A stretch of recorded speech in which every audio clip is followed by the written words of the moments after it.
De retour dans On va plus loin pour l'entretien du jour et ce soir nous recevons Denis Robert. Bonsoir, vous êtes journaliste, écrivain et vous publiez donc J'ai tué le fils du chef, Affaire Grégory, le roman de la Vologne 1984-2018. C'est avec l'affaire Grégory que vous aviez fait vos débuts pour Libération et vous dites d'ailleurs j'ai appris le journalisme au bord de la Vologne, je l'ai désappris aussi, je suis toujours habité par cette affaire, je n'en ai pas fini, je sais. C'est pour ça que vous publiez ce livre, c'est aussi parce que vous n'en avez toujours pas fini, elle vous obsède.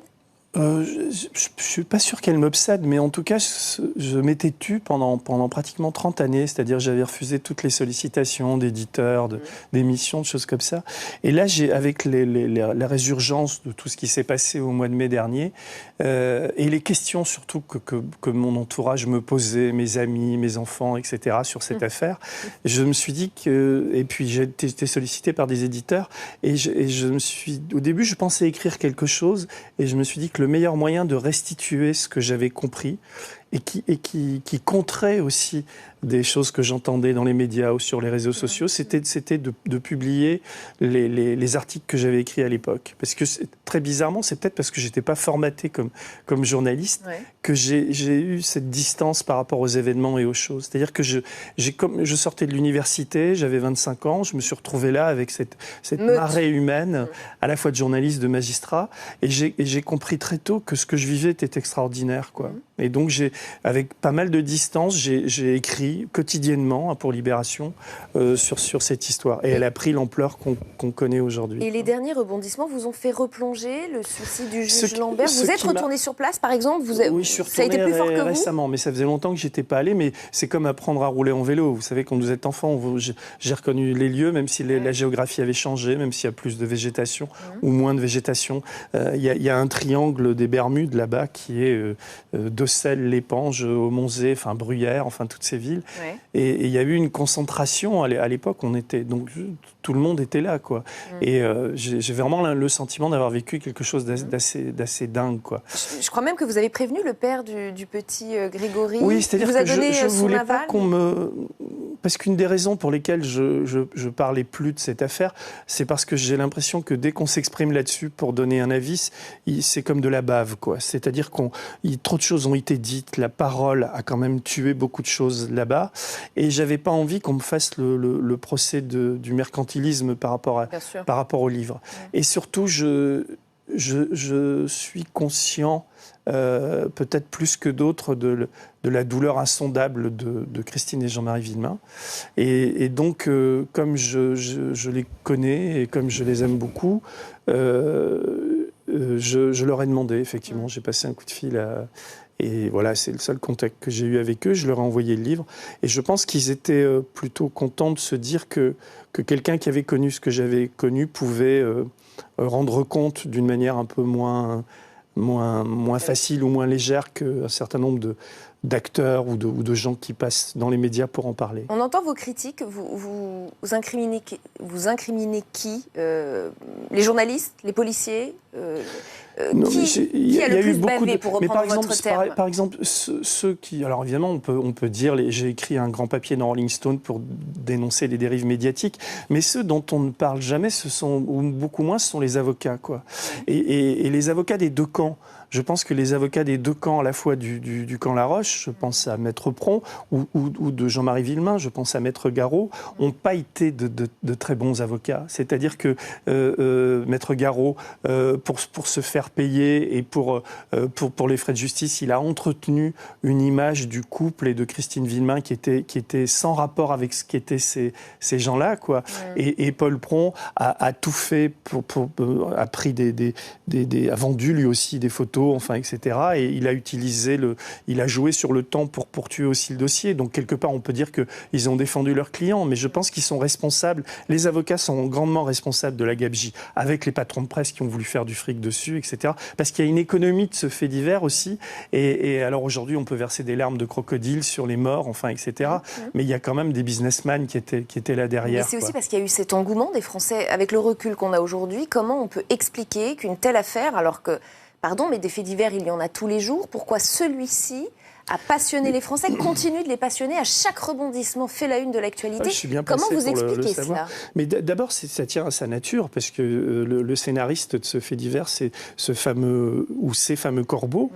Quand même, c'est très rare dans les annales judiciaires qu'un crime soit revendiqué de cette manière-là, soit commis, et qu'ensuite le criminel ou l'assassin nargue à la fois les juges, les magistrats, les journalistes, mais aussi l'opinion, quoi. Et ensuite, il y a eu cet ingrédient malheureux et supplémentaire qui était l'idée que la mère puisse être cette figure criminelle qui avait pu tuer l'enfant, etc. Ce qui est complètement délirant quand on essaie de décrypter l'histoire aujourd'hui avec le temps, et on le voit bien puisqu'elle a eu ce non-lieu, on peut s'interroger, et c'est très effrayant de s'interroger sur qu'est-ce qui a produit cet emballement médiatique, judiciaire et collectif, quoi. Parce qu'encore aujourd'hui, quand vous allez quelque part, on vous parle de Christine Villemain dans certains milieux comme d'une hypothèse, enfin comme d'une piste possible, alors qu'on sait très bien que c'est faux. Et à ce propos, d'ailleurs, une des raisons pour lesquelles j'ai eu envie et le besoin d'écrire, c'est Jean-Michel Lambert, que je connaissais très bien, que j'ai côtoyé beaucoup à ce moment-là, et dans sa lettre de suicide, qui est quand même le suicide est quand même un acte, comment dire, aussi insondable humainement, mais ça demande du courage aussi de se suicider, et qui puisse faire une lettre avec autant d'erreurs factuelles, et puis aussi qui ressorte la piste de la mère, était quelque chose, à mes yeux, d'insupportable. Est-ce qu'on a tiré des leçons de cette affaire? Je veux dire, aujourd'hui, on voit qu'il y a encore des faits divers qui passionnent. Je pense à l'affaire Maëlys, l'affaire Alexia Daval. On voit qu'il y a toujours cette même fascination des Français et peut-être aussi toujours ces mêmes dérapages où quand même il y a du mieux. Mais c'est des époques qui sont difficilement comparables. Il n'y avait pas d'Internet. Moi, je dictais mes papiers dans des cabines téléphoniques, enfin, etc. Mais c'est vrai que quand je vois, surtout avec les chaînes Tout Info, quand je vois cette frénésie, cette manière dont ces chaînes... ici, c'est un peu particulier puisque vous êtes sur une chaîne publique et vous n'êtes pas du tout dans les mêmes créneaux d'audience et de publicité, etc. Mais ils sont obligés... C'est des machines à dévorer les hommes et il y a quelque chose... Il y a comme une frénésie autour de ce type d'événement, et puis il faut absolument sortir l'info avant les autres. Et j'ai eu un peu ce sentiment-là quand j'ai vu la manière dont était traité le fait divers Grégory en mai, juin et juillet dernier, quoi, avec une course, avec des débats où on vient parler de choses quand on ne les connaît pas. Enfin, ce besoin de se montrer chez les journalistes aussi, et on oublie l'information, on est dans une course contre le temps, quoi. Et tout ça, ça a des répercussions. À un moment, l'addition se paye pour tout le monde, quoi. Et c'est ce que dit aussi cette histoire. Et puis il y a aussi ce phénomène de fake news dont on entend beaucoup parler, qui vient aussi polluer des enquêtes à la fois journalistiques et policières. Oui, les fake news, je sais que le nouveau gouvernement a quelque idée de faire une loi là-dessus. Ça me semble un peu surréaliste, ou en tout cas j'ai l'impression qu'il y a des volontés cachées derrière ce projet de loi. Il me semble, parce que si vous voulez, en matière de protection des personnes et des journalistes, il y a tout un arsenal juridique. Il y a des lois sur la diffamation, la protection de la vie privée, enfin, etc. Donc, s'il y a un souci, si c'est une fake news, attaquons diffamation, enfin, il y a des choses à faire. Je ne vois pas l'intérêt de faire ça. Et contrairement à ce qui est dit par le gouvernement, je pense que ça peut se retourner contre les journalistes. Vous savez, quand j'ai sorti mon premier livre sur l'affaire Clearstream, l'état-major de la multinationale m'a accusé d'avoir fait des faux listings. Et c'était peu de temps après les faux carnets d'Hitler. À ce moment-là, les faux carnets d'Hitler, c'était une fake news formidable. Sauf que, on sait aujourd'hui que ces listings-là, en tout cas, étaient vrais. Il n'y avait pas de falsification.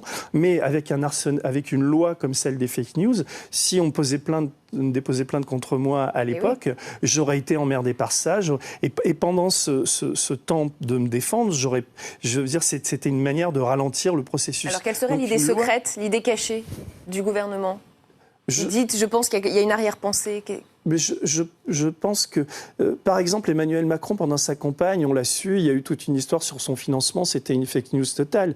Il s'est très bien défendu sur son histoire de son hypothétique homosexualité. Il s'est très bien défendu. Je veux dire, il n'avait pas besoin d'une loi pour se défendre. À un moment, je pense que quand une personne est de bonne foi, elle se défend, elle y parvient très bien. Et s'il y a un problème, elle dépose plainte contre le média qui la met en cause et basta, quoi. Je vois pas l'intérêt de faire une une loi, quoi. Et on continuera d'en parler. On vous invitera peut-être dans un débat sur cette loi contre les fake news. Merci infiniment, Denis Robert, d'avoir été notre invité. Je rappelle donc le titre de votre livre, J'ai tué le fils du chef, et c'est évidemment sur l'affaire Grégory.